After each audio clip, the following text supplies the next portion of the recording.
Dear learners, আজকে আমরা ordinary differential equation অর্থাৎ সাধারণ অন্তরক সমীকরণ এই সাবজেক্টের পেইড কোর্সের আরও একটি ক্লাস নিয়ে হাজির হয়েছি। তো আজকে আমরা যে ম্যাথটি সলিউশন করব সেটা হচ্ছে এরকম, সেটা হচ্ছে তিতাস প্রকাশনী বইয়ের চ্যাপ্টার 1-এর একটা ম্যাথ। তো প্রশ্নটা হচ্ছে এরকম যে দেখাও যে সমস্ত বৃত্তগোত্র এক্স অক্ষকে মূল বিন্দুতে স্পর্শ করে তার অন্তরক সমীকরণ হচ্ছে x square minus y square into dy minus 2xy dx equals to 0।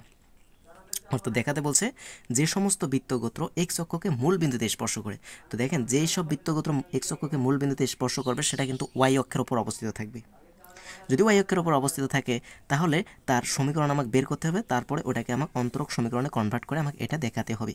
এই প্রশ্নটা অনার্স সেকেন্ড ইয়ারে সর্বশেষ 2020 সালে আসছে, আর বিএসসি পাস কোর্সে সর্বশেষ 2018 সালে আসছে। তো দুটা ইয়ারেরই জন্য কিন্তু আমাদের এই প্রশ্নটা 100% ইম্পর্টেন্ট। তো চলুন আমরা সলিউশনে আসি। তো সলিউশনের শুরুতেই আমরা লিখে দেব যে সমস্ত বৃত্তগোত্র এক্স অক্ষকে মূল বিন্দুতে স্পর্শ করে তাদের কেন্দ্রসমূহ থাকবে ওয়াই অক্ষের উপর অবস্থিত। তাহলে সেটাই আমরা লিখে দিলাম যে সমস্ত বৃত্তগোত্র এক্স অক্ষকে মূল বিন্দুতে স্পর্শ করে তাদের কেন্দ্রসমূহ ওয়াই অক্ষের উপর অবস্থিত।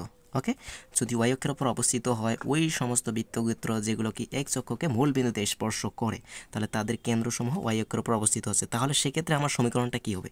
দেখেন, বৃত্তের আমরা সমীকরণটা জানি যে x square plus Y square plus 2f 2gx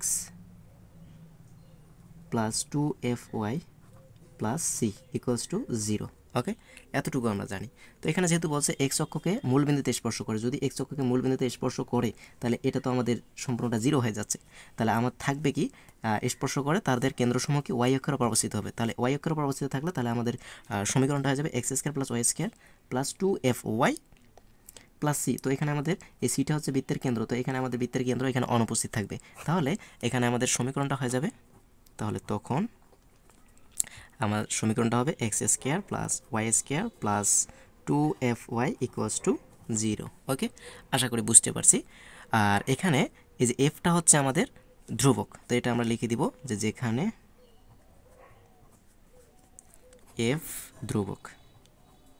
ওকে, আশা করি এতটুকু বুঝতে পারছি। এখন এটাকে আমরা হিসাবের সুবিধার্থে 1 নম্বর সমীকরণ দেব। এটা থেকে আমাকে এই ধ্রুবক পদ অপসারণ করে আমাকে সমীকরণে কনভার্ট করে নিয়ে আসতে হবে, কারণ আমাদের প্রমাণে কিন্তু এফ বলতে আমাদের কোনো কিছু কিন্তু আমাদের ফাংশন ছিল না।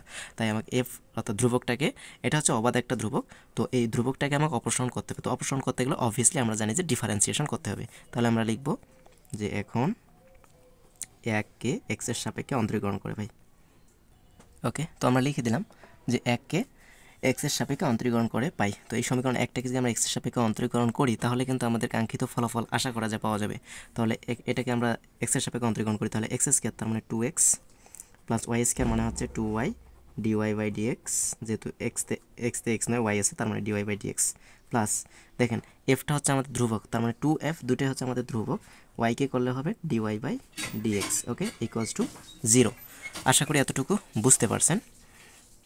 তো এখন আমরা এখান থেকে কি লিখতে পারি, দেখেন এখান থেকে আমরা কি লিখতে পারি, তাহলে ইমপ্লাইজ দ্যাট আমরা এখান থেকে বলতে পারি 2x plus 2y dy by dx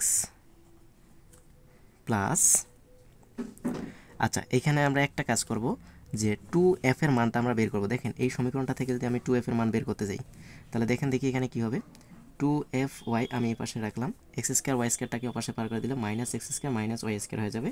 single এখান থেকে আমি 2f এর মান বের করব, তাহলে ওয়াইটা গুণ অবস্থায় আছে নিচে এসে ভাগ হয়ে যাবে। তাহলে এই দুজনের কাছ থেকে আমি মাইনাস কমন নিলাম, X square plus Y square. Okay, তাহলে এখান থেকে আমরা বলতে পারি এই যে এটা তাহলে মাইনাস হয়ে যাবে, 2f এর জায়গায় আমরা লিখতে পারবো x square plus Y square, x square plus Y square, নিচে হচ্ছে আমাদের ওয়াই, আর তার সাথে আমাদের এই 2f এর মান হচ্ছে এতটুকু, আর তার সাথে আমরা dy বাই dx গুণ করে দিলাম। ওকে, আশা করি এতটুকু বুঝতে পারছেন। এটা আমরা কোথা থেকে পাইছি, 1 দ্বারা, সমীকরণ 1 হতে আমরা কিন্তু এখানে কাজ করে দিয়েছি।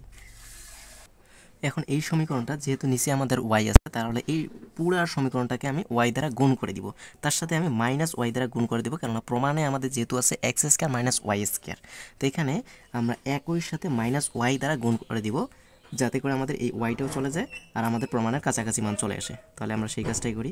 তাহলে মাইনাস ওয়াই দ্বারা গুণ করলে এখানে কী হবে, মাইনাস 2xy, মাইনাস দ্বারা যেহেতু গুণ করছে তার মানে এটা প্লাসটা মাইনাস হয়ে যাবে, 2y আগে থেকে আছে আরেকটা ওয়াই স্কোয়ার তার মানে ওয়াই স্কোয়ার হয়ে গেল, dy বাই dx মাইনাস এখান থেকে আমরা কি করতে পারি, এটা তো তাহলে মাইনাস দ্বারা যেহেতু গুণ করতেছি, মাইনাস ওয়াই দ্বারা গুণ করতেছি, তো ওয়াই আর ওয়াই কাটা যাবে, তাহলে মাইনাসে মাইনাসে এখানে কি প্লাস হয়ে গেল, x square plus Y square, তার সাথে আছে এখানে dy by dx equals to 0। Okay, আশা করি এতটুকু বুঝতে পারছেন। তাহলে ইমপ্লাইজ দ্যাট এখানে আমি ম্যাথটা শেষ করে দিব। তো এখানে দেখেন আমি একটু কাজ করে দিই, এক্স স্কোয়ারটা ডিওয়াই বাই ডিএক্সের সাথে গুণ অবস্থায় আছে, তার মানে x square dy by dx আমরা লিখতে পারি। সেমভাবে ওয়াই স্কোয়ারটাও আমাদের ডিওয়াই বাই ডিএক্সের সাথে গুণ অবস্থায় আছে। ওকে, তো এখানে দেখেন y square dy by dx, এই যে এখান থেকে আমি y square dy by dx পাবো, আর এখান থেকে minus two square by two y square dy by dx, তার মানে দুইটা থেকে এখানে একটা ক্যালকুলেশন করলে আরও একটা থাকবে, যেহেতু বড়টার সামনে মাইনাস, তার মানে মাইনাস থাকবে, তার মানে এখান থেকে আমরা ক্যালকুলেশন করলে minus y square dy by dx পাবো। ওকে, যেহেতু এখানে আমাদের এই এক্স স্কোয়ারের সাথে আমাদের ডিওয়াই বাই ডিএক্স আছে, আবার ওয়াই স্কোয়ারের সাথেও ডিওয়াই বাই ডিএক্স আছে, তার মানে দুজনের কাছ থেকে আমি ডিওয়াই বাই ডিএক্স কমন নিতে পারি। তাহলে কমন নিলে আমরা কী পাবো, দেখেন এক্স স্কোয়ার যেহেতু আমাদের প্লাস অবস্থায় আছে, তার মানে আমি লিখতে পারি এক্স স্কোয়ার, এই যে এখান থেকে আমরা পাবো মাইনাস ওয়াই স্কোয়ার, আমি একত্রে কাজ করে দিলাম, কেননা পেজটা উল্টালে আপনাদের একটু বুঝতে সমস্যা হয়ে যাবে। তাহলে x square minus y square, তার সাথে আমাদের ডিওয়াই বাই ডিএক্স আমাদের কমন আকারে আছে, আর এই যে মাইনাস টু এক্স ওয়াই আমি এটা পরে লিখে দিলাম ইকুয়ালস টু 0। আর এটাই কিন্তু আমাদের সেই প্রমাণ ছিল, এটাই আমাদের প্রমাণ ছিল। জাস্ট আমাদের আর একটু কাজ করা কি ছিল, যে এইখানে জাস্ট ডিওয়াইটা গুণ অবস্থায় আছে, ডিএক্সটা এটার সাথে গুণ অবস্থায় আছে, কেননা আমরা আড়াআড়ি যদি গুণ করে দিই তাহলে কিন্তু, অর্থাৎ এই মানটাকে যদি আমি ওপাশে নিয়ে যাই তাহলে হয়ে যাবে কি প্লাস টু এক্স ওয়াই, তারপরে আমরা কি চলক সেপারেশন যদি করি তাহলে ডিএক্সটা আড়াআড়ি গুণ করে দিয়ে আমরা ডাইরেক্ট এই ডিএক্সটা এই পাশে আমরা এইখানটার সাথে লিখে দিতে পারি। ওকে, তাহলে এটাই হচ্ছে সে আমাদের কাঙ্ক্ষিত ফলাফল দেখাতে বলছিল, আমরা লিখে দিলাম, দেখানো হলো বা শুট। আশা করি বুঝতে পারছেন।